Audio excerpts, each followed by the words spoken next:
தான் சோத்திரம் செலுத்த வேண்டும். ஆபிரகாமை அழைத்தது யாரு? நேற்றை பார்த்தோம். ஆபிரகாம் அழைத்தது, ஆபிரகாம் என்னுடைய நாளை காண ஆசையாக தான் கண்டான், கை கூர்ந்தான். அல்லேலூயா, அல்லேலூயா. நெகேமியா அழகாக சொல்கிறார் பாருங்க.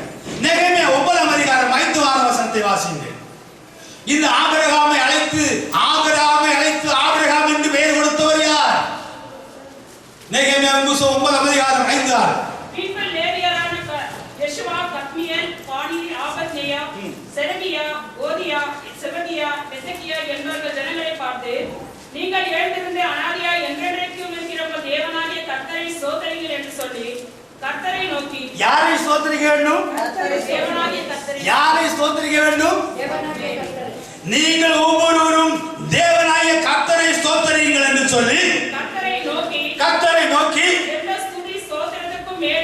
எந்த துதி ஸ்தோத்திரத்துக்கும் மேலான உம்முடைய மகிமையுள்ள நாமத்திற்கு ஸ்தோத்திரம் உண்டாவதாக. எத்தனை பேரு? நீர் ஒருவரே கர்த்தர்.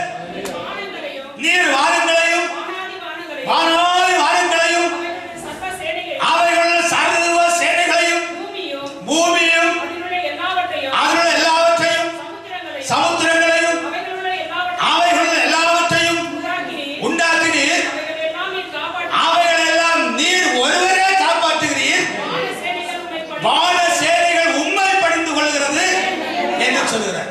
வாசிங்க. ஆபிரகாமை முதல்ல ஆபிரகாம், உன்னுடைய பேர் ஆபிரகாம், ஒரு பேர் நீ ஆபிரகாம் அல்ல ஆபிரகாம் என்று சொல்கிறார். நீர் ஆபிரகாமை தெரிந்து கொண்டு அவனை ஊர் என்னும் கல்தேன் தேசத்திலிருந்து புறப்பட பண்ணி அவனுக்கு ஆபிரகாம் என்று பெயரிட்டு ஆபிரகாம் என்று பெயர் கொடுத்து தேவனாகிய கர்த்தர் நீர். அல்லேலூயா, அல்லேலூயா. இந்த ஆபிரகாமை அழைத்தது, பேசினது, ஆகாரம் புசித்து போனதெல்லாம் யார்?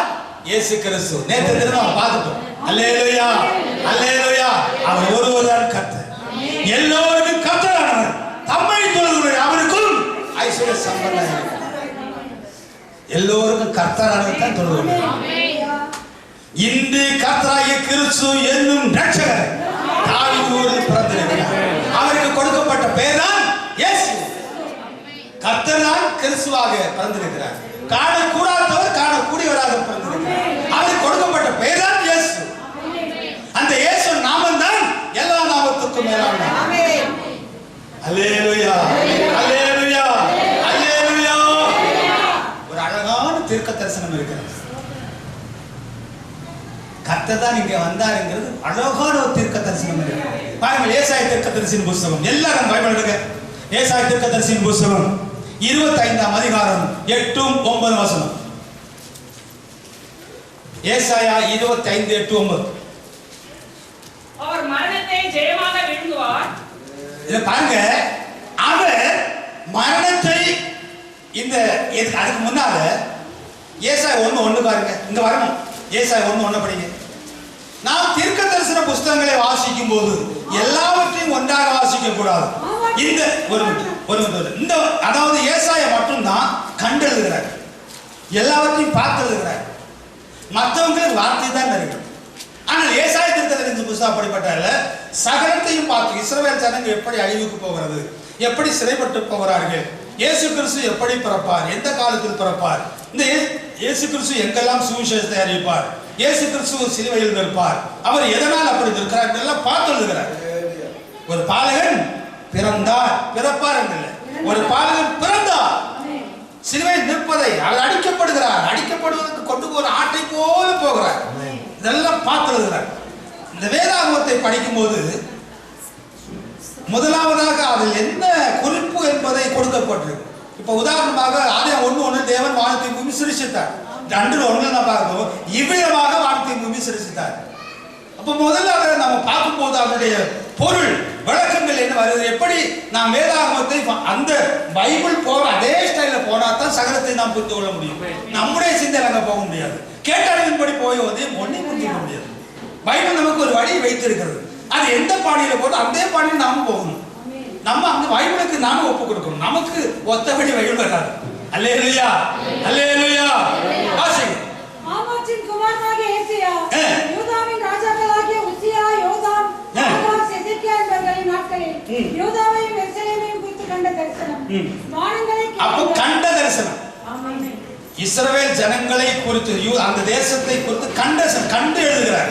அப்ப கண்டு எழுதும்போது என்ன எழுதுறாரு? இனி அங்க பாருங்க 25ஆம் அதிகாரத்துல அவர் மரணத்தை ஜெயமாக விழுங்குவார். மரணத்தை ஜெயமா விழுங்குறது யாரு? இயேசு கிறிஸ்து தானே. அவர் மரணத்தை ஜெயமா விழுங்குவார். கர்த்தராகிய தேவன் எல்லா முகங்களிலும் இருந்து கண்ணீரை துடைப்பார். தமது ஜனத்தின் நிந்தையை பூமியில் இராதபடிக்கு முற்றிலும் நீக்கி போடுவார். இதை யார் சொல்றது? கர்த்தர் தான் சொல்லுகிறார். எக்காலத்திலே இங்க பூமியில் மனிதனாக வந்து ஜனங்களுடைய கண்ணீரை துடைக்கும் காலத்தில், மரணத்தை ஜெயமாய் விழுங்கும் காலத்தில், அவர் மரணத்தை ஜெயமாய் விழுங்கும் காலத்தில், அக்காலத்தில் அவரே நம்முடைய தேவன். யாரு? இங்க மரணத்தை ஜெயமாய் விழுங்கினாரே அவரே நம்முடைய தேவன். இந்த தேவனுக்காக காத்திருந்தோம். இந்த மரணத்தை ஜெயமாய் விழுங்கின இவர் நம்மை ரட்சிப்பார். இவரே கர்த்தர். இந்த கர்த்தருக்காக காத்திருந்தோம். இவருடைய ரட்சிப்பினால் கலைகூர்ந்து மகிழ்வோம் என்று சொல்லப்படும். அல்லேலூயா, அல்லேலூயா, அல்லேலூயா. இந்த கர்த்தர் தான் கர்த்தராகியவர். இந்த கர்த்தர் தான் இங்க உலகத்தில் மரணத்தை ஜெயமாய் விழுந்து மனிதனாக வந்தார். அல்லேலூயா, அல்லேலூயா. இந்த தேவனுக்காக காத்திருந்தோம். இவரே நம்முடைய தேவன். இவரே நம்மை ரட்சிப்பார். அல்லேலூயா. தேவன் மனிதனாக வந்திருக்கிறார். அந்த காலத்தில் மரணத்தை ஜெயமாய் விழுங்கும் காலத்தில் இவரே நம்முடைய தேவன்.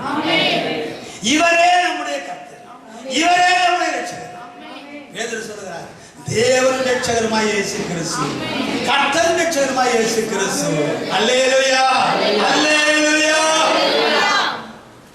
இன்று கர்த்தராகிய கிறிஸ்து என்னும் ரட்சகர், கர்த்தர் ரட்சகராக தோன்றியிருக்கிறார். அவர்தான் தொடுகைக்குரியவர். அவர்தான் தொடுகைக்குரியவர். இந்த கர்த்தரை கண்டறிகிற மனுஷன் பாக்கியவான். எல்லோருக்கும் கர்த்தரானவர் தம்மை தொழுதுள்ள யாவருக்கும் ஐஸ்வர்ய சம்பன்னராயிருக்கிறார். ஆதலால் இந்த கர்த்தருடைய நாமத்தை தொழுதுள்ள எவரும் சாபத்திலிருந்து ரட்சிப்பு, பாவத்திலிருந்து ரட்சிப்பு, வறுமையின் ரட்சிப்பு, நோயின் ரட்சிப்பு, பிசாசின் கண்ணின் ரட்சிப்பு, சமாதான குறைவின் ரட்சிப்பு, பரலோக ரட்சிப்பு. அல்லேலூயா, அல்லேலூயா. அவரை குறித்து பிரசங்கிக்கப்படாமல் யார் கேள்விப்படுவார்? தொழுகைக்கு தேவர் குறித்தான தாங்க பிரசங்கம் பண்ணணும். அப்படிதான் பைபிள் சொல்லுது. அப்படிதானா?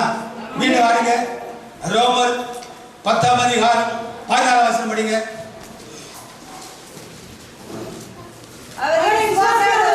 இந்த இயேசு கிறிஸ்துவை விசுவாசியாதவர்கள் எப்படி அவரை தொழுது கொள்வார்கள்? அப்படியானால் எல்லோருக்கும் கர்த்தரானவர் தம்மை தொழுது யாவருக்கும் ஐஸ்வர்ய சம்பன்னராக இருக்கிறார். இந்த இவரை விசுவாசியாதவர்கள் எப்படி தொழுவார்கள்? இயேசு கிறிஸ்துவ விசுவாசத்தானாலயா பிதாவுக்கு ஒரு சோத்திரம், குமாரனுக்கு ஒரு சோத்திரம், பரிசுத்தாவிக்கு ஒரு சோத்திரம் சொல்றாங்க. சொல்றாங்க இல்லையா? திரியேக தேவன் சொல்றாங்க இல்ல, திருத்துவ தேவன் சொல்றாங்க இல்ல. அப்ப யாரை தொழுவாங்க? இதுல யார் தொழுகிறவர்? யாரு? இயேசு கிறிஸ்து மட்டும். பைபிள் எத்தனை பேரை தொழுது கொள்ள சொல்லுது? ஒருவருக்கு. உன் தேவனாய கர்த்தர் ஒருவரை பணிந்து கொண்டு அவர் ஒருவருக்கு ஆராதனை செய்வார். யார் தொழுகிறவர்? இயேசு கிறிஸ்து ஒருவரே. உங்களுக்கும் எங்களுக்கும் தங்களுக்கும் ஆண்டவராய் இருக்கிற கர்த்தராகிய இயேசு கிறிஸ்து நாமத்தை எங்கும் தொழுகிற அனைவருக்கும் அகில உலகத்திலும் எந்த நாமம் தொழுகைக்குரிய நாமம்? இயேசு கிறிஸ்து நாமம். இயேசு நாமத்தில் தான் முழங்கால் படியிட வேண்டும். அல்லேலூயா, அல்லேலூயா. கர்த்தருடைய நாமத்தை காலங்களில் தொழுது வருகிறார்கள். அங்கே நான் நேரத்தையும் பார்த்தோம். இன்னைக்கு வாருங்க, யாத்திராகமம் 6ஆம் அதிகாரம் 1ஆம் வசனத்தில் 3ஆம் வசனம் 1ஆம் வசனத்தில் கர்த்தர் மோசேயை நோக்கி என்று பாருங்க. அப்படியே 1ஆம் வசனத்தில் கர்த்தர், 2ஆம் வசனத்தில் தேவன் மோசேயை நோக்கி என்று வாசிக்கிறோம். நான் தேவன் என்று சொல்கிறார், நான் யெகோவா என்று சொல்கிறார். 3ஆம் வசனத்தில் சர்வ வல்லமையுள்ள தேவன் என்னும் நாமத்தினால் நான் ஆபிரகாம் ஈசாக்கு யாக்கோவுக்கு. அப்ப எப்படி அந்த ஆபிரகாம் ஈசாக்கு யாக்கோபு அந்த எலியேசரானாலும் ஆபிரகாம் ஆனாலும் ஈசாக்கு ஆனாலும் யாக்கோபு ஆனாலும் அல்லது மோசேயை சந்தித்து இந்த நாமத்தை யெகோவா என்ற நாமத்தை தேவன் வெளிப்படுத்தும் வரையிலும் எந்த நாமத்தை அவர் தொழுது வந்தார்கள்? தேவனுடைய நாமத்தை சர்வவல்லமையுள்ள யாவே. 3 ஃபர்ஸ்ட் லெவல் படிங்க. சர்வ வல்லமையுள்ள தேவன். இங்க பாருங்க, சர்வ வல்லமையுள்ள நீங்கள் படிங்க. சர்வ வல்லமையுள்ள தேவன் என்னும் நாமத்தினால் நான் ஆபிரகாமுக்கும் ஈசாக்குக்கும் யாக்கோபுக்கும் தரிசனமானேன். ஆனாலும் யெகோவா என்னும் என் நாமத்தினால் நான் அவர்களுக்கு அறியப்படவில்லை. இதுல என்ன வழங்குது உங்களுக்கு? என்ன புரியுது? யெகோவா என்னும் நாமத்தினால் அறியப்படவில்லை. அப்ப எந்த நாமத்தினால் அறியப்பட்டார்? சர்வவல்லமையுள்ள தேவன் என்னும் நாமத்தினால். சர்வவல்லமையுள்ள தேவன். இந்த இடத்துல ஒரு சிந்திக்கணும். சர்வ வல்லமையுள்ள தேவனாக என்று சொல்லவில்லை, சர்வ வல்லமையுள்ள தேவன் என்னும் நாமத்தினால். அப்போ அந்த மோசேக்கு யெகோவா என்ற நாமத்தை வெளிப்படுத்தும் வரையிலும் அந்த இஸ்ரவேல் ஜனங்கள் எல்லாரும் சர்வ வல்லமையுள்ள தேவனே என்று அந்த தேவனை தொழுது கொண்டார்கள். அல்லேலூயா, அல்லேலூயா. அந்த நாமமாக அங்கு சொல்லப்படுகிறது. பின்பு அந்த மோசேயின் காலம் முதல் சிலுவை வரையிலும் அவர் எப்படி தொழுதாங்க? யெகோவா என்ற நாமத்தில் தொழுதார். சரிதானா? மோசேக்கு மோசேயோடு சொல்றார், என் நாமம் யெகோவா என்று சொல்றார். இந்த யெகோவா நாமத்தில் தான் சிலுவை வரை தேவனுக்கு மாற்றம் இல்லை. தேவன் இருக்கிறவராக இருக்கிறார், தம்முடைய நாமத்தை தான் மாற்றுகிறார். இவர்கள் பரதேசிகளாக அலைந்து திரிகிறார்கள். சர்வ வல்லமையுள்ள நான் சர்வ வல்லமையுள்ள தேவன் எனக்கு முன்பாக உத்தமனாய் என்று சொல்றார். யாக்கோபுக்கும் ஈசாக்கு யாக்கோபு எல்லாரும் அப்படியே சொல்கிறார். ஆனால் இங்கே மோசேயை அழைத்து மோசேக்கு ஒரு நாமத்தை வெளிப்படுத்துகிறார். என் நாமம் யெகோவா அல்லது யாவே என்று சொல்கிறார். இந்த யெகோவா நாமத்தை உடையவர்தான் பூமி அனைத்திலும் உன்னதமானவர். அல்லேலூயா, அல்லேலூயா. சங்கீதம் 83:17 படிங்க. சங்கீதம் 83:17 படிக்கும் போது யெகோவா என்ற நாமத்தை உடைய தேவரில் ஒருவரே பூமி அனைத்திலும் உன்னதமானவர். அல்லேலூயா, அல்லேலூயா. யெகோவா என்னும் நாமத்தை உடைய தேவரில் ஒருவரே பூமி அனைத்தின் மேலும் உன்னதமானவர் என்று மனுஷன் உணரும்படி அந்த ஒரே தேவன் தான் யெகோவா என்ற நாமத்துடைய தேவரில் ஒருவர் தான் பூமி அனைத்திலும் உன்னதமானவர்.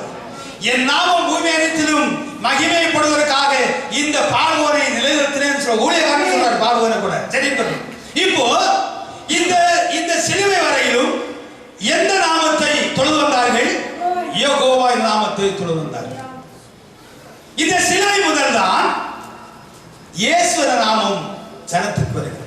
இந்த யெகோவா இப்ப சொன்னாரு. யாத்திரை புத்தகம் 6ஆம் அதிகாரம் 3ஆம் வசனத்தில் என் நாமம் யெகோவா என்று சொல்லுகிறார்.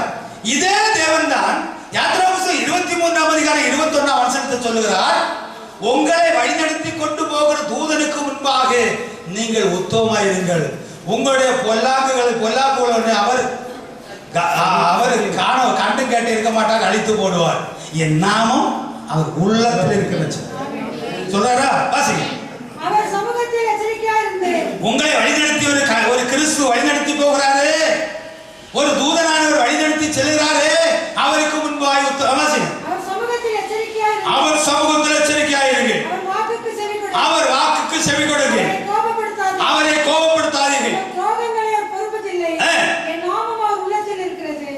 நீ அவர் வாக்கை போதும். இப்ப அங்க என் நாமம் யெகோவா என்று சொன்னார். இப்ப என்ன சொல்றார்? என் நாமம் எங்க இருக்குது? அவர் உள்ளத்தில் இருக்கிறது. மல்கியா தீர்க்கதரிசி புத்தகம் 3ஆம் அதிகாரம் 1ஆம் வசனத்தை பாருங்க. இங்க வந்து ஒரு நாமத்தை வெளிப்படுத்த போகிறார். யோவானை அனுப்புகிறேன், யோவான் எனக்கு முன்பாக வந்து யோவான் எனக்கு வழியை ஆயத்தம் பண்ணுவான். அப்பொழுது நீங்கள் தேடுகிற ஆண்டவரும் நீங்கள் விரும்புகிற உடன்படிக்கையின் தூதருமானவர் தம்முடைய ஆலயத்துக்கு வருகிறார். இதோ வருகிறார். அப்படியானால் இங்கே தேவாலயத்தில் வந்து பிரசங்கம் பண்றார். இயேசு கிறிஸ்து பிரசங்கம் பண்ணாரா இல்லையா? அங்க சொல்லப்பட்டிருக்கிற தூதனானவராக இங்கே வந்து இருக்கிறார்.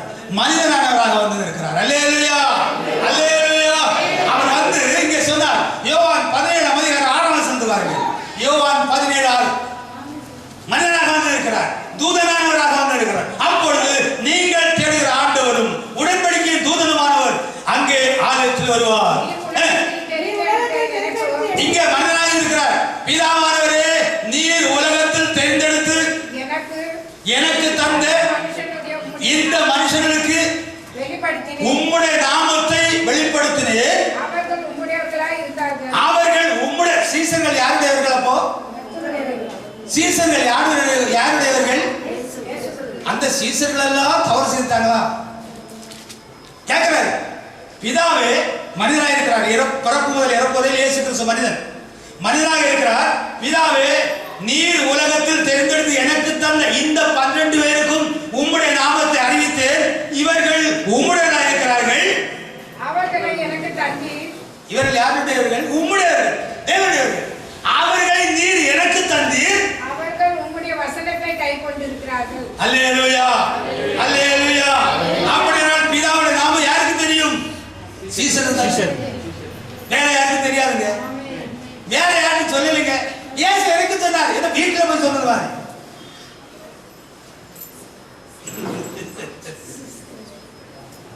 நாரி போய் கிடக்குறாங்க. பாவ மன்னிப்பும் வரல, பரிசுத்தம் ஆல. ஞானஸ்நானம் அவசியமோ? கள்ள ஞானஸ்நானம் எடுத்தாலும் எப்படியாவது ஞானஸ்நானம் எடுக்கக்கூடாது. அதுக்கு ஏதாவது வடி இருக்கிற பாப்போம். நோண்டி தோண்டி கள்ள ஞானஸ்நானம் எடுக்கிறது. அப்ப நம்ம எடுக்க வேண்டியது. கள்ள ஞானஸ்நானம் எடுக்கலையா? கொலோசியர் 2:12 ஞானஸ்நானத்தின் பொருள் என்னன்னு பாருங்க. ஞானஸ்நானத்தின் பொருள் என்னன்னு பார்த்துட்டு நம்ம அங்க போவோம். ஞானஸ்நானத்திலே அவரோடு கூட அடக்கம் பண்ணப்பட்டவர்களாகும். ஞானஸ்நானத்திலே அவரோடு கூட அடக்கம் பண்ணப்பட்டவர்களாகும். கள்ளன் அவரோடு கூட அடக்கம் பண்ண மாட்டானா? ஆமென். கள்ளன் அடக்கம் பண்ண மாட்டானா? அடக்கம் பண்ணப்படலையா? ஞானஸ்நானத்திலே அவரோடு கூட அடக்கம் பண்ணப்பட்டவர்களாகும். அவரை அதிலிருந்து மரித்தோர்ந்து எழுப்பின தேவனுடைய செயல்களை எழுந்தவர்களாக இருக்கிறீர்கள். அப்படியே உண்மையான ஞானஸ்நானம் எடுத்தது கலந்தான். உண்மையான ஞானஸ்நானம் எடுத்து கலந்தான். ஞானஸ்நானம் என்ன? ரோமர் 6 பாருங்க. ரோமர் 6:3 படிங்க. நாம என்ன அநேகர் ஞானஸ்நானம் எடுத்திருக்கோம், ஆனா சாகல. நாம அநேகர் ஞானஸ்நானம் எடுத்திருக்கோம், பழைய மனுஷன் போகல, சாகல. சாகாமலே நம்ம உள்ள புதைச்சிருக்காங்க. செத்த பிறகுதான் புதைக்கணும். ஞானஸ்நானம் என்னன்னு பாருங்க. பெரிய சப்ஜெக்டா இருக்கு. ஞானஸ்நானம் படிங்க. கிறிஸ்து இயேசு, இது பவுல் எழுதுறாரு. பவுல் யாருக்கு எழுதுறாரு? ரோம சபைக்கு எழுதுறாரு. கிறிஸ்து இயேசுக்குள்ளாக ஞானஸ்நானம் பெற்று நாம எப்படின்னா, இந்த பவுல் அனனியா மூலம் எப்படி ஞானஸ்நானம் பெற்றிருக்காரு? இயேசு கிறிஸ்து நாமத்தில் ஞானஸ்நானம் பெற்றிருக்கிறார். அனனியா தான் ஞானஸ்நானம் கொடுக்கிறார். அனனியா மூலம் கிறிஸ்து இயேசுக்குள்ளாக ஞானஸ்நானம் பெற்ற நாம் அனைவரும் ரோம சபைக்கு எழுதுறாரு. தொடர்ந்து படிங்க.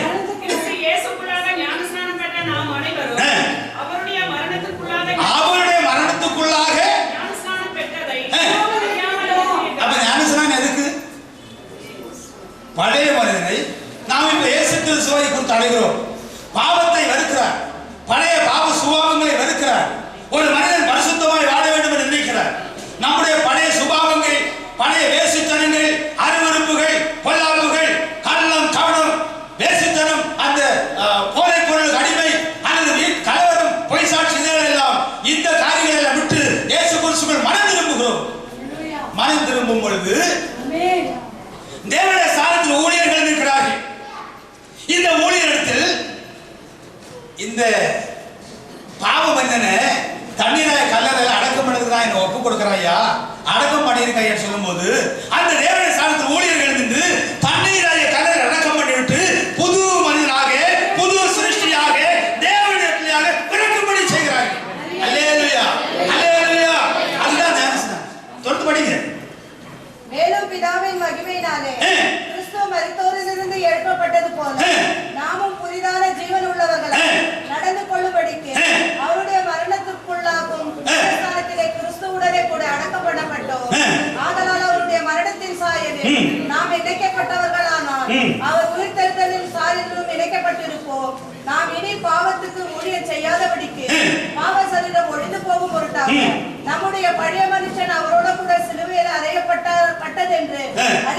அல்லேலூயா, அல்லேலூயா. எத்தனை பேருடைய பழைய சரீரம் சிலுவையில் அறையப்பட்டிருக்கிறது? எத்தனை பேருடைய பழைய சரீரத்தை தண்ணீராகி கலைஞர் அடக்கம் பண்ணோம்? புதிய மனிதன் எத்தனை பேர் வாழ்றோம்? ஒவ்வொருடைய மனசிலும் ஒரு கேள்விக்குறியாக இருக்கிறது. அந்த மனிதன் கிறிஸ்துவோடு கூட மரித்து அடக்கம் பண்ணப்பட்டு கிறிஸ்துவோடு கூட எழுந்து பரதேசம் போய்விட்டார். நாம் அவர் நிஜமாக செய்தார். நாம் விசுவாசத்தினால் பழைய மனிதனை தண்ணீராய மண்ணுக்குள்ள கொண்டு இது பண்ண முடியாது, பின்ன வாழ முடியாது. தண்ணீராய கல்லறையில் அடக்கம் பண்ண கழுக பரிசுத்தமாக ஒப்பு கொடுக்கிறோம். கழுகி அவருடைய நாமத்தினால் கழுகப்படுகிறோம். அவருடைய ஆவினால் கழுகப்பட்டு நீதிமான்களாகட்டு நாம் இங்கே பழைய மனிதன் செத்தவனாக புதிய மனிதன் வாடுகிறவனாக வாழ்ந்து கொண்டிருக்கிறோம். அப்படி எத்தனை பேர் வாழ்றோம்? ஒவ்வொருடைய மனசாட்சியை தொட்டு பாருங்க, ஒவ்வொருடைய மனசாட்சியை தொட்டு பாருங்க. அப்படி எத்தனை பேர் வாழுகிறோம்? அதான் வாழ்க்கை, அதான் ஞானஸ்நானம். ஞானஸ்நானம் எடுத்தவர்கள் அப்படி இருக்க வேண்டும் பைபிள் சொல்லுது. அதுக்குள்ள அந்த அந்த ஒரே அதிகாரத்துக்குள்ள ஏராளம் டீப்பான வசனங்களை வைத்திருக்கிறார். டீப்பான வசனங்களை வைத்திருக்கிறார். எல்லோரும் கர்த்தரானவர் தம்மை தொழுது அவருக்கும் ஐஸ்வர்ய சம்பந்தர். அப்படிதானே படிக்கிறோம். அவரை இயேசு கிறிஸ்து தான் தொழுகைக்குரியவர் விசுவாசியாதவர்கள் எப்படி அவரை தொழுது கொள்வார்கள்? எத்தனை பேர் பிரசங்கம் பண்றாங்க இயேசு கிறிஸ்து தான் தொழுகைக்குரியவர்? இது பவுல் தானே சொல்றாரு. பவுல் சொல்லுகிறார் எல்லோருக்கும் கர்த்தரானவர் தம்மை தொழுது கொள்ள வேண்டும். இந்த தொழுகைக்குரியவர் இயேசு கிறிஸ்து தான் என்று அவரை குறித்து அறியாதவர்கள் எப்படி அவரை தொழுது கொள்வார்கள்? வாசிங்க. இந்த இயேசு கிறிஸ்துவை குறித்து கேள்விப்படாதவர்கள் எப்படி தொழுகைக்குரியவர் இவர்தான் என்று எப்படி விசுவாசிப்பார்கள்? இயேசு கிறிஸ்துவை குறித்து பிரசங்கிக்க ஒருவர் இல்லாவிட்டால் எப்படி கேள்விப்படுவார்கள்? இயேசு கிறிஸ்துவை குறித்து பிரசங்கிக்க அனுப்பப்படாவிட்டால் எப்படி பிரசங்கிப்பார்கள்? அப்படியானால் இந்த இயேசு கிறிஸ்துவை குறித்து தான் பிரசங்கம். இயேசு கிறிஸ்துவை குறித்த எங்களுடைய பிரசங்கமானது. இன்னைக்கு அதுதான் பிரசங்கம் பண்றாங்க. தொழுகைக்குரியவர் இயேசு கிறிஸ்து தான் பிரசங்கம் பண்றாங்க. சவுல் சபையை சிரடிக்க வருகிறாரு. அந்த டைம்ல யாரை தொழுதாங்க? அப்போஸ்தலர்கள். இயேசு கிறிஸ்துவின் காலத்துக்கு பின்புதான் அப்போஸ்தலர்கள் இந்த 12 அப்போஸ்தலர்கள் ஊழியம் செய்கிறார்கள். இந்த ஊழியம் நடத்தி கொண்டு தேவனுடைய நாமத்தை தொழுது கொண்டிருக்கின்ற அதே வேளையில் தான் பவுல் வருகிறார். அப்படிதானே? சரிதானே? அப்ப பவுல் வரும்போது இந்த அப்போஸ்தலர்கள் யாரை தொழுது வந்தார்கள்? அப்போஸ்தலர் நடவடிக்கையாளர்கள். அப்போஸ்தலர் நேரத்தை பார்த்து இருந்தாலும் அப்போஸ்தலர் நடவடிக்கைகள் 9ஆம் அதிகாரத்தில் 3 முதல் வாசிங்க.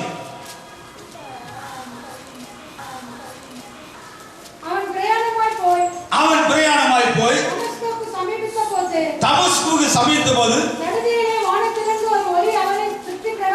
அதாவது இந்த மூப்பரிடத்திலிருந்து இந்த அதிகாரிடத்திலிருந்து இந்த சபை போதகரிடத்திலிருந்து அதிகார பத்திரம் வாங்கி இந்த இயேசுநாமம் சொல்லுகிறவர்களை பிடிப்பதற்காக சிறையில் அடைப்பதற்காக அதிகார பத்திரம் வாங்கி கொண்டு வருகிறார். அப்படி வரும்போதுதான் சேரக்கூடாத வெளிச்சத்தில் வாசம் பண்ணுகிற என்னப்பா இயேசு கிறிஸ்து அவனை தொடுகிறார். வாசிங்க. அவன் தரையிலே விழுந்தான். அப்பொழுது சவுலே நீ என்னை ஏன் துன்பப்படுத்துகிறாய் என்று தன்னுடனே சொல்லுகிற சத்தத்தை கேட்டான். அதற்கு அவன் அதற்கு கர்த்தர் இப்படி சொல்லிவிட்டு படிங்க, தொடர்ந்து படிங்க. அவன் நடுங்கி திகைத்து ஆண்டவரே நான் என்ன செய்ய சித்தமாய் இருக்கிறேன் என்றான். அதற்கு கர்த்தர் நீ எழுந்து பட்டணத்துக்குள்ளே போ, நீ செய்ய வேண்டியது அங்கே உனக்கு சொல்லப்படும் என்றார். முதலாக தேவன் அல்லது இயேசு கிறிஸ்து. இப்ப இங்கே ஒரு காரியம் நாம் சிந்திக்க வேண்டும். இயேசு கிறிஸ்து சொல்லிவிட்டார், நான் பரலோகத்துக்கு போகிறேன், நான் பிதாவிடத்துக்கு போகிறேன், வேறொரு தேற்றவாளன் உங்களை நடத்துவார் என்று சொல்லிவிட்டு போய்விட்டார். இப்பொழுது இவர் பிதாவிடத்தில் தான் இருக்கணும். ஆனா இயேசு கிறிஸ்து தான் இப்போ பவுல் அழைக்கிறார். சிந்தனைக்குரியது. இன்னைக்குள்ள பிரசங்கத்தின்படி இயேசு கிறிஸ்து பரலோகத்தில் தான் இருக்கணும், இங்க செயல்படக்கூடாது. அவருடைய வேலை முடிச்சு போயிட்டார். ஆனா இங்க பவுலை யார் சந்திக்கிறது? இயேசு சந்திக்கிறார். அப்படியான பரிசுத்த ஆவியானவர் செயல்படுறது யார்? இயேசு கிறிஸ்து தான். இருந்தவர், இருக்கிறவர், வருகிறவர். இயேசு கிறிஸ்து நேற்று என்றும் மாறாதவர். வாசிக்கட்டும்.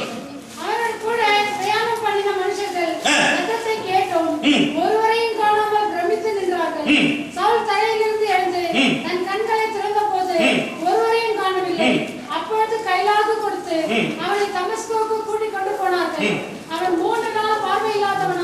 உசியாவும் புரியாவும் இருந்தான். தமஸ்குவிலே அனனியா என்று பெயருள்ள இந்த இடம் சிந்தனைக்குரியது. தமஸ்குவிலே இப்போ பாருங்க, இப்போ முதலாவதாக இயேசு கிறிஸ்து தேவன் இந்த சவுலை சந்திக்கிறார். முதல் சந்திக்கிற இடம். இந்த முதலாக சந்தித்து அவர் சொல்லுகிறார், நீங்க போ, உன்னை சந்திக்க ஒரு வருவார். அதை சொல்லிவிட்டு அனனியா என்று பெயருள்ள ஒரு சீசன் இருந்தார். அனனியா என்று பெயருள்ள யார் இருந்தது? அவர் அப்ப யாரு? சீசர்கள் மூலம் சீசனான சீசன். இன்றைய சீசனுக்கு சீசத்துவம் இல்லை. இன்றைய சீசர்கள் யாருக்கு சீசனானார்கள்? நமக்கு வழக்கம் தரணும். ரசிக்க தோணும். அனனியா என்று சீசன் இருந்தால் அவனுக்கு கர்த்தர் தரிசனமானார். யார் தரிசனமானது? கர்த்தர் தரிசனமாகி பழைய ஏற்பாட்டில் யாரை தொழுது வந்தார்கள்? ஆபிரகாம் கர்த்தருடைய நாமத்தை தொழுகொள்ள ஆரம்பித்தார். ஈசாக்கு கர்த்தருடைய நாமத்தை தொழுகொள்ள ஆரம்பித்தார். யாக்கோபு கர்த்தருடைய நாமத்தை தொழுகொள்ள ஆரம்பித்தார். ஆபிரகாமின் தேவனாய் இருக்கிற கர்த்தருக்கு ஸ்தோத்திரம். யெகோவா நாமத்தோட தேவரின் ஒருவரே பூமி அனைத்திலும் முதல்வர். கர்த்தருடைய அகவாதித்திய கண்மலை, அந்த கண்மலை கிறிஸ்து இயேசு கர்த்தர் கர்த்தரையாக. இங்க அனனியாவுக்கு தரிசனமாகிறார். அனனியா ஒரு காரியத்தை சொல்றார். அனனியாவுக்கு ஏசப்பா அனனியாவை பார்த்து சொல்லுமா, அனனியா என்ன சொல்றது தெரியுமா? 13ஆம் வசனத்தில் வாசிங்க. அதற்கு அனனியா, ஆண்டவரே, இந்த மனுஷன் எருசலேமில் உம்முடைய பரிசுத்தவான்களுக்கு. யாருடைய பரிசுத்தவான்களுக்கு? பரிசுத்தவான்கள் யார்? இயேசு கிறிஸ்து நாமத்தினால் ஞானஸ்நானம் பெற்று பரிசுத்தவான்களாய் இருக்கிற பரிசுத்தவான்கள் யார்? தேவனுடைய பரிசுத்தவான்கள். உம்முடைய பரிசுத்தவான்களுக்கு எத்தனையோ பொல்லாங்குகள் செய்தான் என்று அவனை குறித்து நான் அநேகரால் கேள்விப்பட்டிருக்கிறேன். இங்கேயும் அந்த காலத்துல எந்த நாமத்தை தொழதாங்க? அப்போ கர்த்தருடைய நாமத்தை தானே தொழணும், தேவனுடைய நாமத்தை தானே தொழணும். அந்த காலத்தில் இந்த பவுல் சபையை சேர்க்க வந்த காலத்தில் எந்த நாமத்தை? கர்த்தருடைய நாமத்தை தொழுது வந்தார்கள். எந்த நாமத்தை? தேவனுடைய நாமத்தை தொழுது வந்தார்கள். இயேசு என்ற நாமத்தை. அதை ஏன் என்னை மறுதலிக்கிறாங்க? இந்த வசனத்தை ஏன் மறுதலிக்கிறாங்க? இந்த வசனத்தை மறுதலிக்கிறாங்க யார்? தேவனுக்கு நாமம் என்று சொல்லு, நாமம் இல்லை என்று சொல்லும் யார்? அதான் கேள்வி. இங்கேயும் உம்முடைய நாமத்தை தொழுது வந்து கட்டும்படி அவன் பிரதான ஆசாரியர் என்ன சொல்லுவாங்க?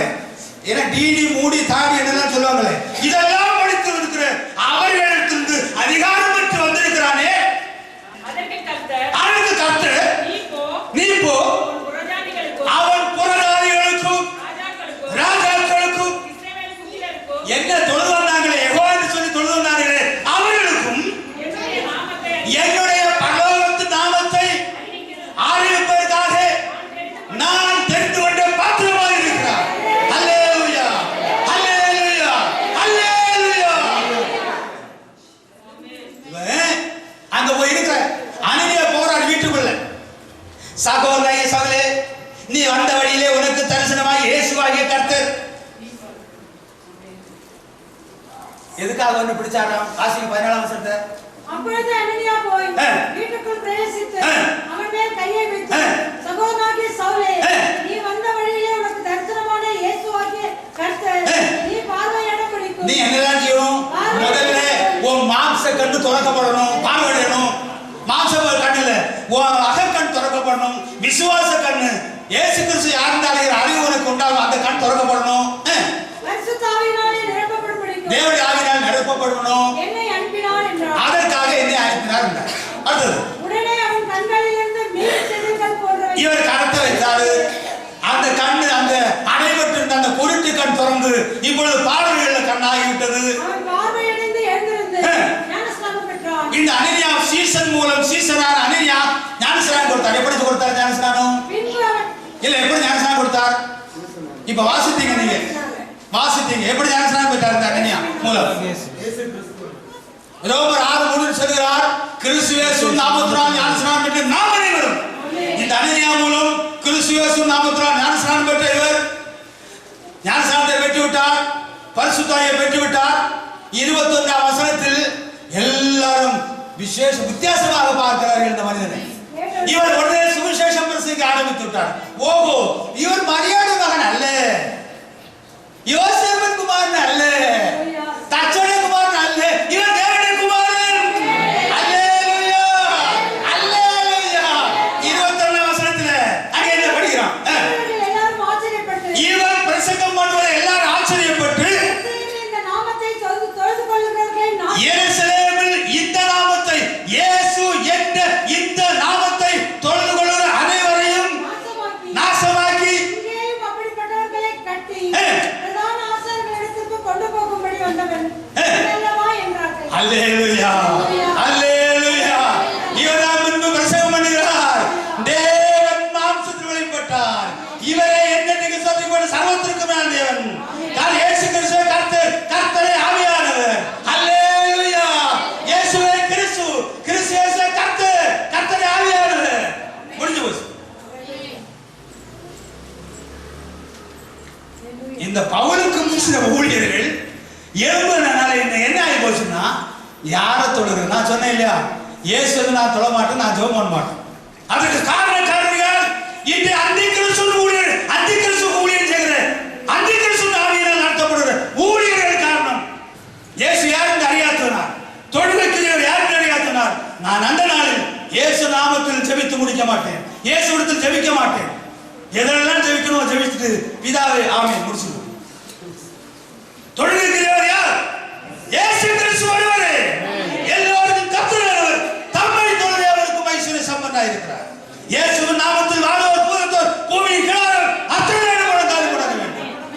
எங்களுக்கும் தங்களுக்கும் ஆண்டவராய் இருக்கிற கர்த்தராகிய இயேசு கிறிஸ்துவின் நாமத்தை எங்கும் தொழுகிற அனைவருக்கும் எழுதுகிறார். தொழுகைக்குரியவர் ஒரே ஒருவர், இந்த உலகத்தில் மனிதனாக இருந்தவர்தான், அந்த இயேசு என்ற பெயர் தான் தொழுகைக்குரிய நாமம். அல்லேலூயா, அல்லேலூயா, அல்லேலூயா. இயேசு நாமத்தில் தான் ரட்சிப்பு இருக்கு, இயேசு நாமத்தில் தான் ஆசீர்வாதம் இருக்கு, இயேசு நாமத்தில் தான் பிசாசுக்கள் வரும், இயேசு நாமத்தில் தான் மரண பயம் மாறும். அல்லேலூயா, அல்லேலூயா. பிள்ளைகள் மாம்சத்தையும் இரத்தத்தையும் உடையவர்கள் ஆனதனால், பிள்ளைகளை போல மாம்சமும் இரத்தமும் உடையவராக பிள்ளைகளுடைய பிதாதான் பிள்ளைகளை போல் முன்னது உலகத்தில் வந்தார். அப்பதான் பைபிள் சொல்லுது. அதான் 2ஆம் பிதா வந்தாரா? தாத்தா நம்ம பிதாவா இருக்கிறாரா? அப்படி சொல்லுதா? வாசிங்க ரோமர் அல்ல எபிரேயர் 2ஆம் அதிகாரம் 14ஆம் வசனம் படிங்க. எபிரேயர் 2:14. ஆதலால் பிள்ளைகள் மாம்சத்தையும் இரத்தத்தையும் உடையவர்களாய் இருக்க, பிள்ளைகள் மாம்சத்தையும் இரத்தத்தையும் உடையவராய் இருக்க, அவரும் அவர்களைப் போல மாம்சத்தையும் யாரு? இரத்தத்தையும் தாத்தாவா அப்பாவா? அப்பா தாத்தாவா அப்பாவா? நம்ம தாத்தாவுக்கு பிள்ளையா அப்பாவுக்கு பிள்ளையா? ஒருத்துவ போதனை வேதாகம அடிப்படையில் அவங்க அடிச்சு பாருங்க, நெட்ல கிடக்கு. இங்க இத வாசித்து சொல்றாரு, இது தேவன் அல்ல. இந்த வசனத்தை வாசிக்கிறாரு அவரு. இந்த வசனத்தை வாசி, இது தேவன் அல்ல, இது பிதா அல்ல, இயேசு தேவன் அல்ல. அப்படியே சொல்றாரு. எபிரேயருக்கு எழுதின நிருபத்தில் எபிரேயருக்கு எழுதின நிருபம் 2ஆம் அதிகாரத்தில், ஆதலால் பிள்ளைகள் மாம்சத்தையும் இரத்தத்தையும் உடையவர்களாயிருக்க, அவரும் அவர்களைப் போல மாம்சத்தையும் இரத்தத்தையும் உடையவரானார். மரணத்துக்கு அதிகாரியான பிசாசானவனை தமது மரணத்தினாலே அழிக்கும்படி என்று சொல்லப்பட்டிருக்கிற இந்த மாம்சத்தில் வந்த இயேசு கிறிஸ்து தேவன் அல்ல. இந்த மாம்சத்துல வந்த இயேசு கிறிஸ்து தேவன் அல்ல. இந்த மாம்சத்துல வந்த இயேசு கிறிஸ்து தேவன் அல்ல என்பதை நீங்கள் அறிந்திருக்க வேண்டும். தேவன் மாம்சத்திலே வெளிப்பட்டார் என்றும், தேவன்தான் தமது இரத்தத்தை சிந்தினார் என்றும், மகிமையின் கர்த்தரைத்தான் சிலுவையில் அறைந்தார்கள் என்றும், பிள்ளைகளின் பிதாதான் பிள்ளைகளைப் போல மாம்சத்தையும் இரத்தத்தையும் உடையவர் ஆனார் என்றும் கூறியிருக்கும் போது, இந்த சத்தியத்தை மறுதலிக்கிற இவரை ஏற்கிற தேவனுடைய ஆவியா? இதேதான் தேவன் தம சொந்த ரத்தத்தால் சம்பாதித்துக் கொண்ட சபையை அதுவும் வாசிக்கிறார். இவர் தான் அதே வாயிலாக இதையும் வாசிக்கிறார். அதான் நிறுத்தும். தேவன் அல்ல, இயேசு கிறிஸ்து தேவன் அல்ல. அதே வாயினால் இப்பொழுது சிலுவையில் இரத்தம் சிந்தினவர் தேவன்தான் என்றும் இவரே வாசிக்கிறார் பாருங்கள். ஆகையால் உங்களை குறித்தும் தேவன் தம்முடைய சுய ரத்தத்தினால் சம்பாதித்துக் கொண்ட இங்க சொல்ற பிள்ளைகள் மாம்சத்தையும் இரத்தத்தையும் உடையவராக பிள்ளைகளுடைய பிதாவும் பிள்ளைகளை போல மாம்சமும் இரத்தமும் உடையவராகி மரணத்துக்கு அதிகாரியாகிற பிசாசனை தமது மரணத்தினால் அழிக்க முடியும். அப்படிதானே? இதுல இன்னொரு ஆச்சரியம் என்னன்னா, அவர் ஆபிரகாமின் சந்ததியில கை கொடுத்தாரு. யாரை கை கொடுத்தாரு? ஆபிரகாம் சந்ததி. ஆபிரகாம் சந்ததி யாரு? நமக்கு உரிமை இருக்குது. அந்த நான் நேரத்தை பார்த்தோம். அந்த சந்ததி உனக்கு பிறகு உன் சந்ததிக்கு தேசத்தை கொடுக்கும். அந்த சந்ததி கிறிஸ்து. அந்த கிறிஸ்துக்கு பிள்ளைய வந்தவங்களுக்கு தான் ராஜ்யம், அவங்களுக்கு தான் வாக்குத்தத்தம். நாமே அந்த வாக்குத்தத்தை ஈசாக்கா இருக்கிறோம். பைபிள் அந்த கலாத்தியர் 4:28 சொல்லுது, நாமே அந்த வாக்குத்தத்தை சந்ததி. இந்த சந்ததிகளை வராம யாரும் எங்கேயும் போக முடியாது. வலது பாரிசம் என்றால் என்ன? முதலாவது, தேவனுடைய வலது பாரிசம் எப்படி எங்க இருக்குது, இடது பாரிசம் எங்க இருக்கு, பின் பாரிசம் எங்க இருக்கு, முன் பாரிசம் எங்க இருக்குது? தேவன் எப்படி இருக்கிறார்?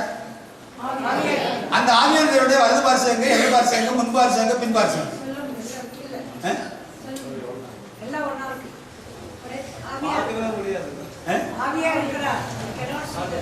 அப்படிதானா?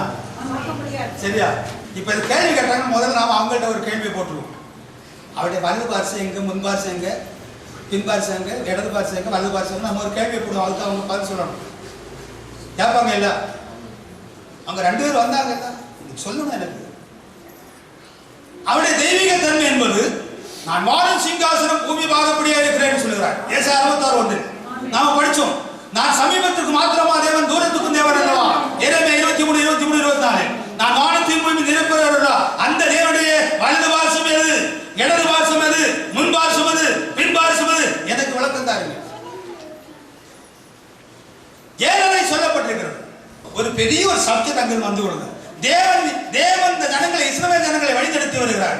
அப்பொழுது எங்களுக்கு ராஜாக்களை வேண்டும் என்று கேட்கிறார்கள். ராஜாக்களை ஆட்சி கொடுக்கிறார். அந்த ராஜாக்களுக்குள் கர்த்தர் தேவனுடைய ஆவி இருந்து ஜனங்களை வழிநடத்தி கொண்டு வருகிறார். நமக்கு எல்லாருக்கும் தெரியும். இந்த தாவீது ராஜாவுக்குள்ளும் கர்த்தர் இருந்து, கர்த்தருடைய ஆவி இறங்கி ஜனங்களை வழிநடத்தி கொண்டு இருக்கிறார். அங்கே இந்த தாவீதுக்கு 2 சாமுவேல் புத்தகம் 7ஆம் அதிகாரத்தில் ஒரு தை கொடுக்கிறார். உன்னுடைய சிங்காசனத்தில் என்னைக்கு ஒரு ஆளுகை உண்டாகும் என்று சொல்லி இவர் சொல்லுகிறார். 2 சாமுவேல் புத்தகம் 2ஆம் அதிகாரம் 12ஆம் வசனம் முதல் 18ஆம் வசனம் வரை நீங்கள் பார்த்தீர்களானால், நெடுநாளைக்கு அப்புறம் நடக்க போற காரியத்தை நீர் இன்றே எனக்கு சொன்னீரே என்று சொல்லுகிறார். இதன்படி இந்த தாவீதோடு இருந்தவரை தாவீது கர்த்தருடைய யுத்தத்தை செய்கிறார். அந்த 1 சாமுவேல் 25ஆம் அதிகாரம் 28ஆம் வசனத்தை பார்த்தால், தாவீது நீர் கர்த்தருடைய யுத்தத்தை செய்கிறாமே, அப்படியே கர்த்தருடைய யுத்தத்தை தாவீது செய்கிறார். கர்த்தருடைய சிங்காசனத்தில் தான் இந்த தாவீது ஆளுகை செய்கிறார். 1 நாளாகமம் புத்தகம் 29ஆம் அதிகாரம் 23ஆம் வசனத்தை படியுங்கள். 1 நாளாகமம் 29ஆம் அதிகாரம் 23ஆம் வசனம்.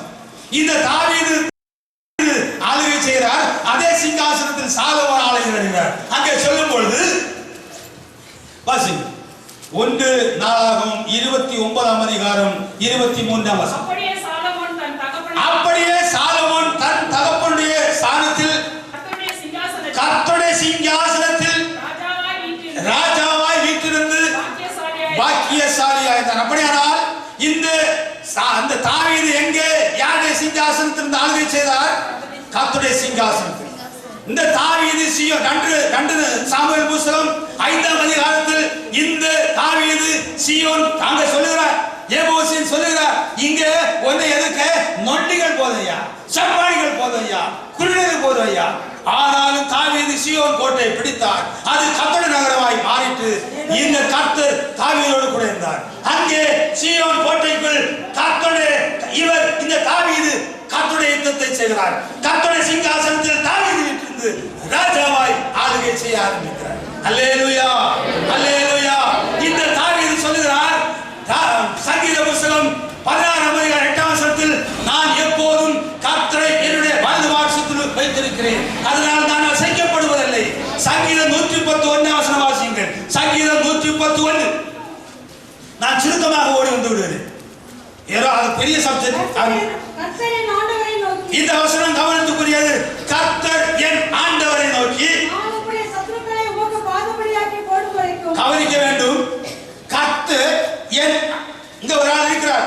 கர்த்தர் என் ஆண்டவரை நோக்கி, நான் உம்முடைய சத்துருக்களை பாதப்படியாக்கி போடுவரையிலும் நீர் என்னுடைய வலதுபார்சத்தில் உட்காரும் என்று கர்த்தர் என் ஆண்டவரை நோக்கி சொன்னார் சொல்லியிருக்கிறார். அப்படிதானே? யார் அந்த கர்த்தர், யார் அந்த ஆண்டவர்? கர்த்தர் யாரும் பார்த்துட்டோம்.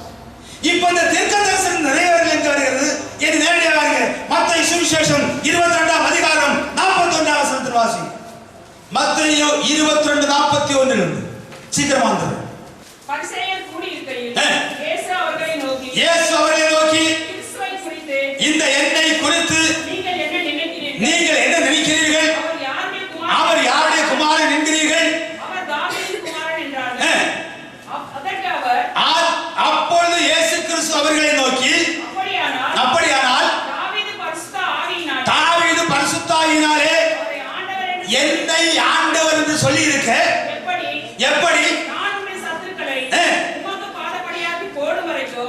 சத்துருக்களை நான் உமக்கு பாதப்படி ஆக்கி போடும் வரையிலும் நீர் என்னுடைய வலது வாசலில் உட்காரும் என்று கர்த்தர் ஆண்டவருடைய சொன்னார் என்று சொல்லி இருக்கிறது. தாவீதே என்னை ஆண்ட கிறிஸ்துவை ஆண்டவர் என்று சொல்லி இருக்க, நான் எப்படி அவருக்கு குமாரனா இருப்பையா அப்படி கேட்கிறேன். அப்போ அங்கே தீர்க்க தரிசனமாக எழுதப்பட்டு வைத்திருக்கிறது யாரை குறிக்கிறது? இயேசு கிறிஸ்துவை குறிக்கிறது. அல்லேலூயா, அல்லேலூயா. அது எங்கே நிறைவேறுகிறது? யூதருக்கு ராஜாவாக பிறந்திருக்கிறது எங்கே? அப்போஸ்தலர் 2ஆம் அதிகாரத்துக்கு சீக்கிரம் வாங்க. மட்டும் இல்ல, ஒரு தீர்க்க தரிசன வசனம் கூட வாசித்து வந்துருவோம். அங்க ஏசாயா 9ஆம் அதிகாரம் 6 படிச்சுட்டு 7 படிங்க. 7 இருக்கிறது. ஏன்னா அங்க 1-2 க்ளூ இது அந்த பார்த்துட்டு வந்துரும். நமக்கு ஒரு குமாரன் பிறந்தார், நமக்கு ஒரு குமாரன் கொடுக்கப்பட்டார், கர்த்தத்துவம் அவர் தோளில் இருக்கும், அவர் நாமம் அதிசயமானவர், ஆலோசனை கர்த்தர், வல்லமையுள்ள தேவன், நித்திய பிதா, சமாதான பிரபு என்னப்படும். தாவீதின் சிங்காசனம். இந்த வசனம் கவனத்துக்குரியது. அவர் எப்பொழுது பிறக்கிறாரோ, ஒரு பாலகன் பிறந்தார், குமாரன் கொடுக்கப்பட்டார். அவர் பிறந்த அப்பொழுது முதல் அவர் வாசிங்க 7 தாவீதின் சிங்காசனத்தை அவருடைய ராஜ்யத்தையும் அவர் திடப்படுத்தி அதை எப்பொழுது பிறந்து அபிஷேகம் பண்ணப்பட்டு ராஜாவாய் அபிஷேகம் பண்ணப்பட்டு அவர் கரையேறி வருகிறாரோ அது முதல் கொண்டு என்னென்னைக்கும் நியாயத்தினாலும் நீதியினாலும் நிலைப்படுத்தும்படி அவருடைய கர்த்தத்துவத்தின் பெருக்கத்துவத்திற்கு சமாதானத்துக்கு முடிவே இராது. அல்லேலூயா, அல்லேலூயா. லூக்கா சுவிசேஷம் 1ஆம் அதிகாரம் 31 முதல் படியுங்கள். தேவதூதன் வந்து என்ன சொல்லுகிறார்? லூக்கா 1ஆம் அதிகாரம் 31 முதல்.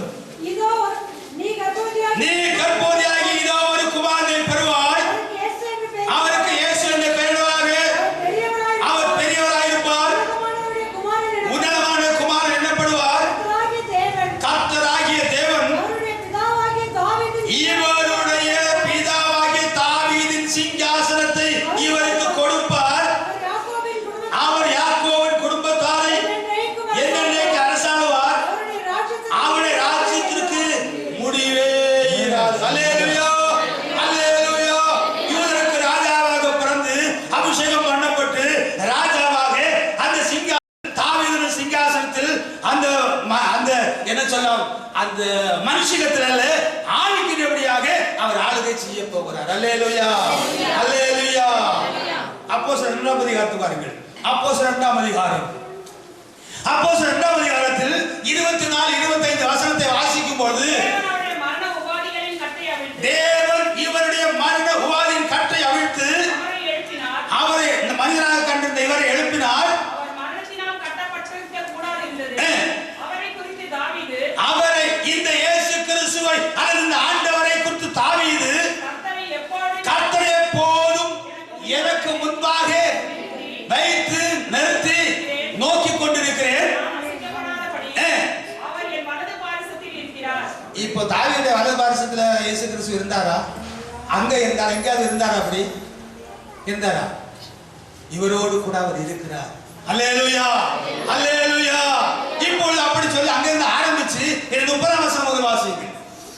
அவன் தீர்க்கதரிசியா இருந்து அந்த தாவீது தீர்க்கதரிசியா இருந்து உன் சிங்காசனத்தில் வீற்றிருக்க மாம்சத்தின்படி உன் சந்ததியிலே கிறிஸ்துவை எதற்காக உன் சிங்காசனத்தில் வீற்றிருக்கும்படி மாம்சத்தின்படி கிறிஸ்துவை எழும்ப பண்ணுவேன் என்று தேவன் தனக்கு சத்தியம் பண்ணதை இந்த தாவீது அறிந்தபடியினால் அவன் கிறிஸ்துடைய ஆத்துமா பாதாளத்திலே விடப்படுவது என்று முன்னறிந்து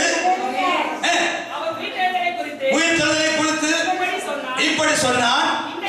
இந்த இயேசுவை தேவன் எழுப்பி தேவன் எழுப்பினார், அதற்கு நாங்கள் சாட்சிகள். அல்லேலூயா அல்லேலூயா. 34ஆம் வசனம் படிங்க. 34.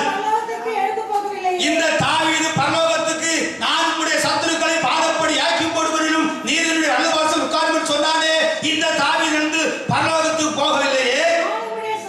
நான் உம்முடைய சத்துருக்களை பாதப்படி ஆக்கி போடுவதிலும் நீர் என்னுடைய வலதுபார்சல் உட்கார்ந்து கர்த்தர் ஆண்டவரை நோக்கி சொன்னார்.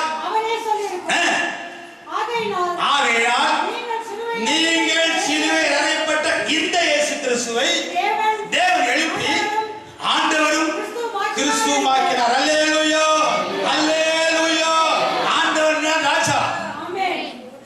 கிறிஸ்துவினால் யார்? இஸ்ரவேலின் ஜனங்களை வழிநடத்தி வந்தவர். இப்பொழுது நம்மை பரலோகராஜ்யத்துக்கு கொண்டு போகிறவர்களாக. அல்லேலூயா அல்லேலூயா. அப்படியானால் இந்த இயேசு கிறிஸ்துவை தான் ஆண்டவர் சொல்லி இருக்கிறது. அது எதுவரையிலும் கடைசி சத்துரு மரணம் அதுவரை அவர் ஆண்டவராக இருந்து நம்மை ஆளுகை செய்து கொண்டிருக்கிறார். உலகத்தால சபையை இஸ்ரவேல் ஜனங்களை எப்படி வழிநடத்தினாரோ அதே போல் சபையை தேவன் வழிநடத்துகிறார். சபைக்கு தேவன் ஆலோசனை கர்த்தராக இருக்கிறார். சபைக்கு அவர் ராஜாவாக இருக்கிறார். சபையை போஷிப்பிக்கிறார். அல்லேலூயா அல்லேலூயா அல்லேலூயா. அந்த அப்போஸ்தலர் நடவடிக்கைகள் 13ஆம் அதிகாரத்தை பாருங்கள். 13ஆம் அதிகாரத்தில் 20 முதல் வாசிக்கும் பொழுது நியாயாதிபதிகள் காலம் முதல் நியாயாதிபதிகள் தேவனை நியாயாதிபதிகள் மூலம் தேவன் ஜனங்களை ஆண்டு வந்தார். பின்பு சவுலை ராஜாவாக்கும்படி சொன்னார்கள். சவுலை ராஜாவாக்கினார். அப்படியே தாவீதை ராஜாவாக்கினார்கள். தாவீதின் சந்ததியில் நமக்கு இரட்சகரை தேவன் எழும்ப பண்ணினார். அல்லேலூயா அல்லேலூயா. 32ஆம் வசனத்தை வாசியுங்கள். அதே அதிகாரம் 32. நீர் என்னுடைய குமாரன், இன்று நான் உன்னை ஜெயிப்பித்தேன் என்று இயேசுவை எழுப்பினாலே தேவன் நம்முடைய பிதாக்களுக்கு அருளி செய்த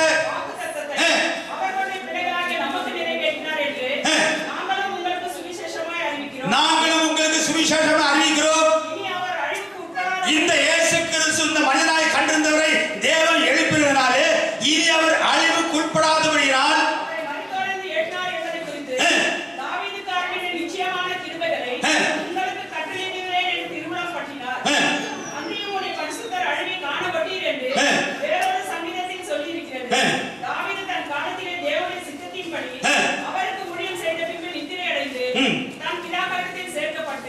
அழிவை கண்டார்.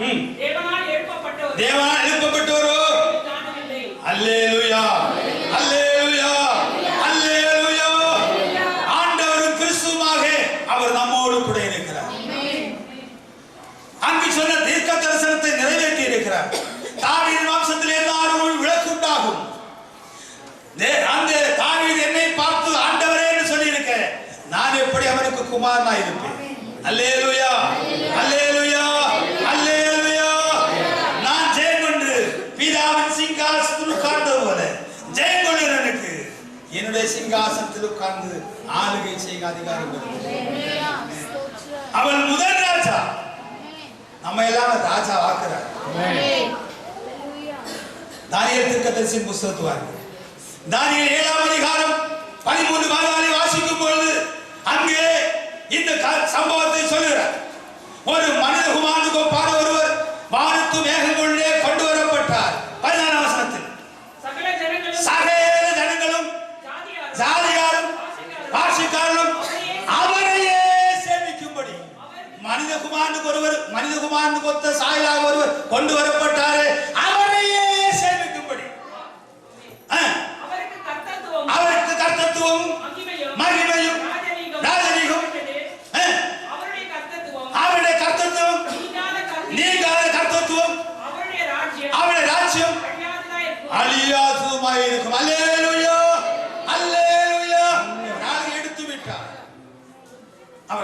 யாருக்கு கொடுத்தார்?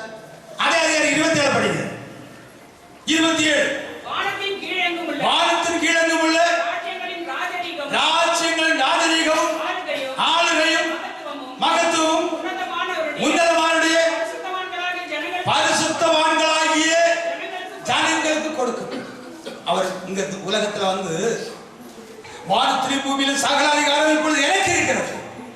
அப்போஸ்தலருக்கு எல்லா அதிகாரத்தையும் கொடுத்து விட்டார். இந்த அதிகாரம் இந்த பிள்ளைகளை, இந்த ஜனங்களை, இஸ்ரவேல் ஜனங்களை வழிநடத்தி வந்தது யார்? தேவன். அப்போல்லாம் கேட்கிறாங்க, எங்களுக்கு ஒரு ராஜா வேணும்னு கேட்கிறாங்க. ராஜா வேணும்னு கேட்ட உடனே முதல் ராஜாவாக சவுலை, பின்பு அந்த தாவீதை, பின்பு தாவீதின் வம்சத்தில் ஏராளம் பேருக்கு வருகிறது. பின்பு அந்த ராஜ்யம் யாருடைய கையில் போகிறது? ஒரு வசனத்தை வாசித்து வருவோம். தானியேல் தீர்க்கதரிசன புஸ்தகம் 2ஆம் அதிகாரம் 36ஆம் வசனத்தை பாருங்கள். தானியேல் 2:36. ராஜாதி ராஜாவே சொப்பனம் இதுதான். ராஜாவே நீர் ராஜாதி ராஜாவாய் இருக்கிற நேபுகாத்நேச்சர் சொப்பனத்துக்கு அர்த்தம் கொடுக்கிறார். பரலோகத்தின் தேவன் உமக்கு ராஜரீகத்தையும் பராக்கிரமத்தையும் வல்லமையும் மகிமையும் கொடுத்தார். இந்த இடம் சிந்தனைக்குரியது. சகல இடங்களிலும் அனுபவத்தினையும் வெளியின் மிருகங்களையும் ஆகாயத்து பறவைகளையும் அவர் உமது கையிலே ஒப்பு கொடுத்தார். இப்பொழுது சகல ஆளுகை யார் கையில் கிடக்கிறது? நேபுகாத்நேச்சர் கையில், தலையில் கிடக்கிறது. அது மார்புக்கு வருகிறது, அது தொடக்கி வருகிறது, அது கால் பாதத்தின் நாளில் அவர் வந்து தானாக எடுத்துக்கொண்டு இப்பொழுது சகல அதிகாரமும் என்னிடத்தில் இருக்கிறது. அல்லேலூயா, அல்லேலூயா, அல்லேலூயா. அந்த அதிகாரத்தை அப்போஸ்தலர் கொடுத்து விட்டார். அப்போஸ்தலர் ராஜாக்களும் யாரெல்லாம் ஆக்கினார்? ஆசாரியர்களும் ஆக்கினார். அது எல்லாருக்கும் இல்லைங்க, எல்லாருக்கும் இல்லைங்க, ஊழியக்காரர்கள் மட்டும். பழைய பாட்டில் எல்லாரும் ராஜாக்கள் இல்லை, ராஜாக்கள் இல்லைங்க. பழைய பாட்டில் எல்லாரும் ஜனத்தை ஆளுகை செய்யலைங்க. ஊழியக்காரனுக்கு சில அதிகாரம் எல்லாம் இருக்குது, ஆனா தெரியாம இருக்காங்க. நம்மை ராஜாக்களும் ஆசாரியர்களும் ஆக்கின இயேசு கிறிஸ்து என்று சொல்கிறது. பாருங்க, வெளிப்படுத்தல் 1ஆம் அதிகாரம் 6ஆம் வசனம் படிங்க. 4ஆம் வசனம் படிங்க. 7 ஆசியாவிற்கு 7 சபைகளுக்கும் சொல்கிறதாவது. யோவான் ஆசியாவில் உள்ள 7 சபைகளுக்கும் எழுதுகிறதாவது. என்ன எழுதுகிறார்? 6ஆம் வசனம் படிங்க. நம்மிடத்தில் அன்பு கூர்ந்து நம்முடைய பாவங்களை நம்மை கழுவி நம்முடைய பிதாவாகிய தேவனுக்கு முன்பாக நம்மை ராஜாக்களும் ஆசாரியர்களும் ஆக்கின. அப்படியானால் ஊழியர்களை சொல்கிறார். 7 சபைக்கும் எழுதுகிறாவது. 7 சபையின் ஊழியர்களை பார்த்து சொல்கிறார், நீங்கள் ராஜாக்கள், நீங்கள் ஆசாரியர்கள். ஊழியக்காரன் தகுதி இருக்கு. ஊழியக்காரன் எவன கேனைன்னு நினைச்சிடாதீங்க. ஊழியக்காரன் எவனோன்னு நினைச்சிடாதீங்க. ஊழியக்காரன் அதிகாரம் உரிமை இருக்கிறது. அவங்கள் சொன்னால் கட்டளையிட்டால் ஆகும், நடக்கும். அப்படியே அதை அறிந்து கொள்ளுங்கள். இதுதான் வெளிப்பட்ட 5ஆம் அதிகாரத்தில் நாம் பார்க்கிறோம். அங்கிருந்து இவருக்கு வருகிறது. அதை குறித்து அது கொஞ்சம் கூட டீப்பா வரணும். அதை சொல்றேன். இது எல்லாத்துக்கும் இது எது வரைக்கும் இந்த ஆளுங்க? இவர் இப்போ தேவன் அந்த சிங்காசனத்தில் ஆளுங்க இது எது வரைக்கும்? 1 கொரிந்தியர் 15ஆம் அதிகாரத்தை பாருங்க. 1 கொரிந்தியர் 15ஆம் அதிகாரம் 22 படிங்க. இந்த ஆளுங்க எது வரைக்கும் பாருங்க. ஆதாமுக்குள் எல்லாரும் மரிக்கிறது போல கிறிஸ்துவுக்குள் எல்லாரும் உயிர்ப்பிக்கப்பட வேண்டும். அவனவன் தன் வரிசையிலே உயிர்ப்பிக்கப்படுவான். கிறிஸ்து அவருடையவர்கள் கிறிஸ்துக்குள் மரித்தோர் எழுந்திருப்பார்கள். அதன் பின்பு முடிவுண்டாகும். அப்பொழுது அவர் சகல துரைத்தனங்களையும் சகல அதிகாரங்களையும் பரிகரித்து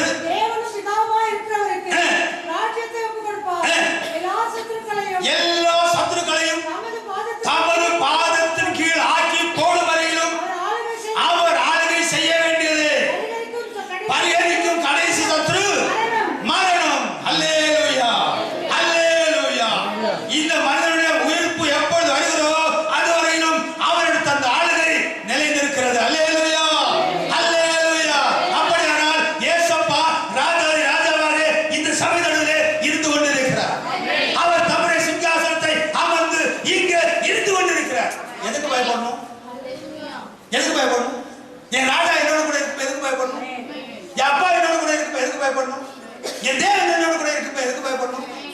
அல்லேலூயா, அல்லேலூயா.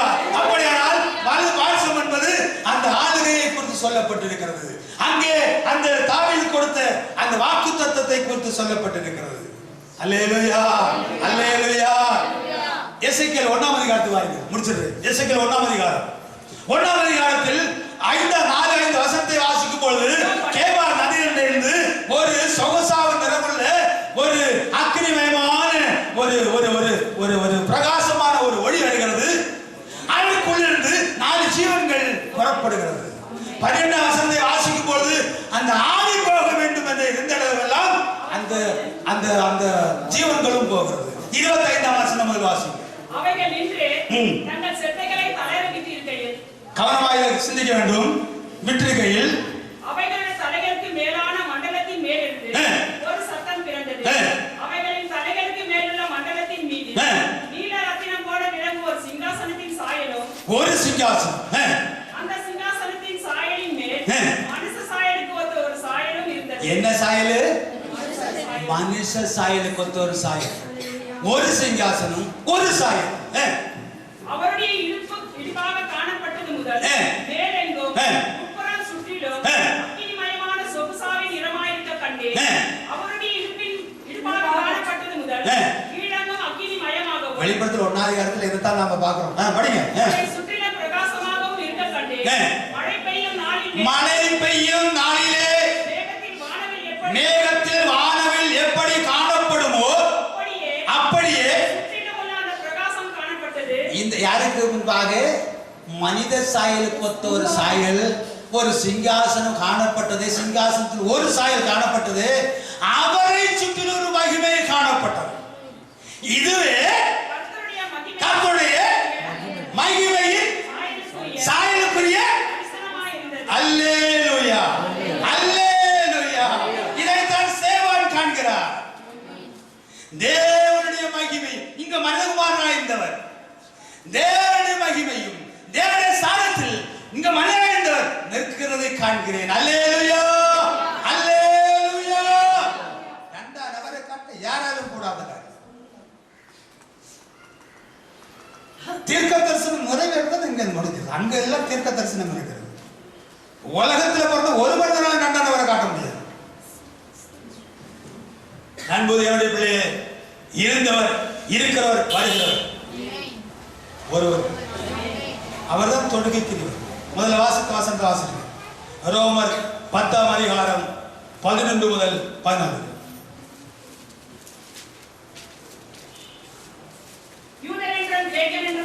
யூதரென்றும் கிரேக்கரென்றும் வித்தியாசமே இல்லை.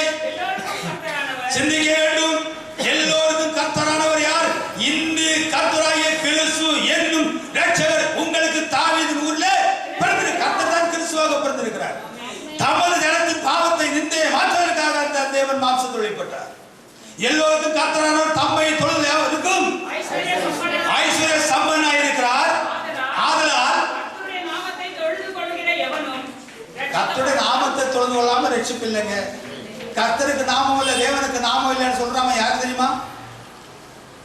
வஞ்சகத்தில் கிடக்கிறவர், வஞ்சகத்தில் கிடக்கிறவர். தேவனுடைய ஆலோசனை இருந்த, தேவனுடைய சிந்தையில் இருந்த ரகசியத்தை கொண்டு வந்த, தேவனுடைய திருவுளத்திலிருந்து ரகசியத்தை கொண்டு வந்த பவுல் சொல்லுகிறார், எல்லோருக்கும் கர்த்தரானவர் தம்மை தொழுது அவருக்கும் ஐஸ்வர்ய சம்பன்னாய் இருக்கிறார். ஆதலால் கர்த்தர் நாமத்தை தொழுது எவன் ரட்சிக்கப்படுவார்? குழந்தைவன் கூர்ணம் வந்தவன் அது ஒண்ணு இல்லை. யார் யார் கர்த்தருடைய நாமத்தை தொழுது கொள்கிறார்களோ அவர்கள் ரட்சிக்கப்படுவார். எல்லா விதத்திலும் ரட்சிக்கும். அடுத்த வசனம். யாரை விசுவாசிக்கணும்? எல்லோருக்கும் கர்த்தர் ஆனவர் தான் தொழுது கொள்ளணும். அவரை தான் விசுவாசிக்கணும். அதான் பிரசங்கம் பண்றாங்களா? அவரை விசுவாசிக்காதவர்கள் எப்படி அவரை தொழுது கொள்வார்கள்? அவரை குறித்து கேள்விப்படாதவர்கள் எப்படி விசுவாசிப்பார்கள்? பிரசங்கிக்கிறவன் இல்லாவிட்டால் எப்படி கேள்விப்படுவார்கள்? எதற்கு அனுப்பப்படணும்? அப்படின்னா இன்னைக்குள்ள பிரசங்கிகள் எல்லாம் என்ன பிரசங்கம் பண்றாங்க? யாரை பிரசங்கம் பண்றாங்க? வார்த்தைகளை கேட்கிற எந்த ஊழியக்காரனாலும் சரி, கர்த்தருடைய நாமத்தை இயேசு கிறிஸ்து நாமம் தொழுகைக்குரிய நாமம் என்று பிரசங்கியாவிட்டால் உனக்கு ஐயோ, ஐயோ. நான் சொல்லுகிறேன், தேவன் என்னை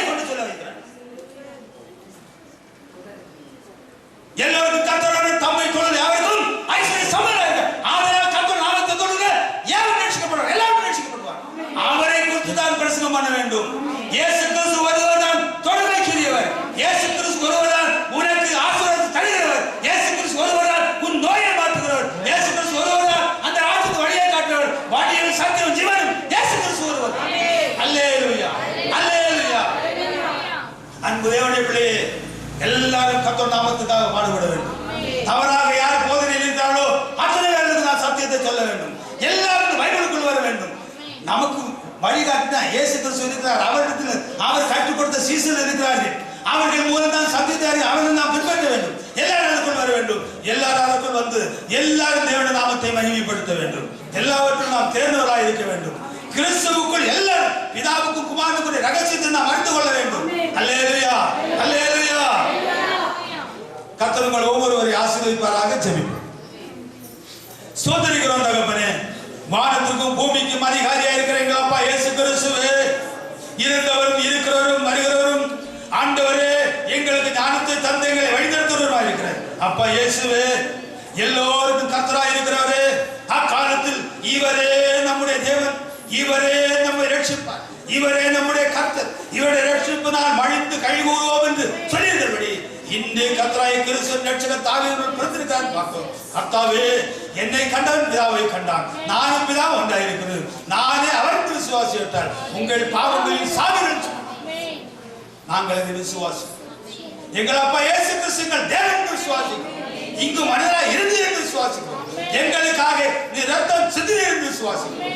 தேவன் தமது சுய ரத்தத்தால் சம்பாதித்துக் கொண்ட சபை ஆண்டவரே, அந்த அறிவை எங்களுக்கு தந்தபடிக்காய் உம்மை தொழுகொள்ளும் பாக்கியத்தை தந்தபடிக்காய் உம்முடைய நாமத்தினால் எங்கள் பாவங்களை கழுக தீரங்களுக்கு தந்த கிருபைக்காய் ஸ்தோத்திரம். உம்முடைய ஆவியை பெற்றுக்கொண்டு உம்மை ராஜாவாய் நாங்கள் ஆண்டவரே, நீதான் ராஜா என்று அறிந்து உம்முடைய ஆளுகைக்குள் நாங்கள் வர நீர் எங்களுக்கு மேல் சித்தம் கொண்டதாய் ஸ்தோத்திரம். எங்கள் ராஜாதி ராஜாவும் கர்த்தாதி கர்த்தாவும் ஆண்டவரே, சேரக்கூடாத வெளிச்சத்தில் வாசம் பண்ண வேண்டுகிறேன். எங்கள் அப்பா இயேசு கிறிஸ்துவே, உம்முடைய கிருபைக்காய், உம்முடைய இரங்குகளுக்காய், உம்முடைய தயவுக்காய், உம்முடைய ஆசீர்வாதத்துக்காய் இப்பொழுது ஆண்டவரே வந்திருக்கிற ஒவ்வொருவரை ஒவ்வொருடைய தொழில் ஆசீர்வதிக்கப்படும், உடம்பில் ஆசீர்வதிக்கப்படும், ஆவி ஆத்ம சரீரத்துக்கு விளையாட்டாகும். கர்த்தாவே, சத்ரு கிரியைகள் எல்லாம் இப்பொழுது இயேசுவின் நாமத்தினால் அழிக்கப்பட்டு போவதாக, செயல்பட்டு போவதாக.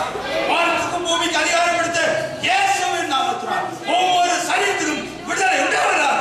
இயேசு கிறிஸ்து நாமத்தினால் ஒவ்வொரு சரீரத்திலும் விடுதலை உண்டாவதாக. உம்முடைய நாமத்திற்காக தெரிந்து கொண்ட ஊழியங்களையும் குடும்பம் எல்லாவற்றையும் உம்முடைய கர்த்தரில் போட்டு கர்த்தர் அவர்களை ஆசீர்வாத பாதையில் நடத்தி செல்கிறார். அப்படியே உம்முடைய நாமத்தை மகிமை இம்மட்டுமாய் தேவன் எங்களோடு கூட இருக்கிறதுக்காக, எங்களை வழிநடத்தி செல்வதற்காக கர்த்தர் அப்படியே சகல எல்லாரையும் வழிநடத்தி செல்லும். அப்படியே உம்முடைய நாமத்தை மகிமை ஒவ்வொரு வினாடியும் நாங்கள் இதை யோசிக்க வேண்டும் என்று கிருபை தார், இதை பேச வேண்டும் என்று கிருபை தார். ஆண்டவரே, நாங்கள் எப்படி நடந்து கொள்ள வேண்டும் என்று கிருபை தார். உமக்கு பிரியமாக வாழ்ந்து நல்ல போராட்டத்தை போராடி அந்த ராஜ்யத்துக்கு நாங்கள் வந்து சேர்க்கிறோம். அப்படியே செய்து உங்களுடைய நாமத்தை மெய்யும் அப்படியே சேர்ந்து எங்கள் கர்த்தரும் ரட்சகருமாயிருக்கிற கர்த்தராய் இயேசு என்கிற விலையேற பெற்ற உங்களுடைய நாமத்தில் பிதாவே, ஆமென். ஆமென். கர்த்தர் உங்கள் ஒவ்வொருவரையும் ஆசீர்வதித்து ஆசீர்வாதமாக நடத்தி